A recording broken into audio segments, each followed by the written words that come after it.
हमारे साथ स्थानीय पत्रकार अजय तिवारी हैं, कलयुग का नारद है, लगातार भ्रष्टाचार से लड़ते हैं, पेशे से इंजीनियर हैं लेकिन पत्रकारिता करते हैं। आपने स्वामी ब्रह्मानंद महाविद्यालय को विश्वविद्यालय बनाने के लिए डंडा यात्रा निकाली 2 अक्टूबर को।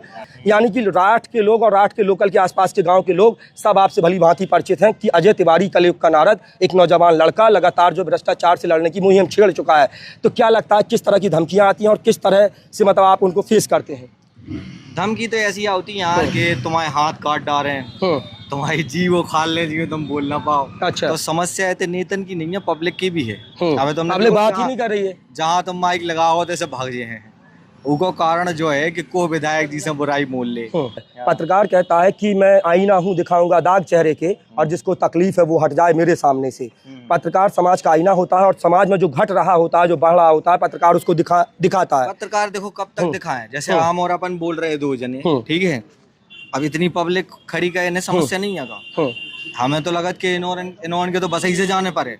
हम हो आपके पास तो मोटरसाइकिल और गाड़ी भी है, ठीक है, लेकिन जी और नहीं बोलता है। कल के दिन तुम्हारे संग तो मारपीट हो रही हुई ना, तुम्हें तो कुट रहे हुए चौराहे पे, तो इनमें से ये गुनाह है तो मैं बचाऊं।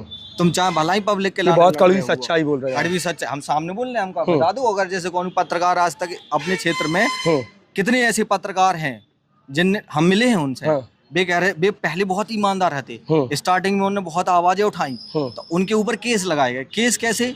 अवैध वसूली के 76 को केस एक बहुत ट्रेंडिंग है। कौन मोड़ी के पकड़े उनके लगा दें कि भैया के संगे रेप करो, 3-4 लाख रुपए तो देने लड़की के। इसलिए पत्रकार सच्चाई दिखाना नहीं चाह रहा। पत्रकार भी सोचते भैया जब पब्लिक है हमसे कौन मतलब ही नहीं है, पब्लिक की समस्या में खुशी है तो हम भी खुश हैं। जैसे भरतवंशी है, रविंद्र भरतवंशी, 76 को केस लगो तो ऊपर फर्जी पूरी की ऑडियो वायरल। भाई लड़की खुद कह रही कि भैया हमें पैसा देते कि हम तुम्हारे ऊपर केस लगा दें। ऐसी पत्रकार के ऊपर केस लगाया जाता, पत्रकार के संग को नहीं खड़ो। मतलब जो है कि कुर्बानी दो तो तुम दो, हमें नहीं देने। अच्छा, लोग चाहते भगत सिंह पैदा हो लेकिन पड़ोसी के घर में पैदा हो और 23 साल की उम्र में फांसी पे लटक जाए। हमारा लड़का ना हो, हमारा लड़का का है, हमारा लड़का को विधायक जी के संग, सांसद जी के संग हो जाए सिस्टम सेट। सुबह करे दलाली, कमाए पैसा, लूटे, ट्रैक्टर चलवावे, ठेला चलवावे, तो बाकी के लड़कन के जो चूहा जो या फिर दूसरों नौकरी लग जावे। ई के अलावा अपने ते क्रांतिकारी को न पब्लिक बनावो चाहता, ना इसे बनता है, लूट रहे का है।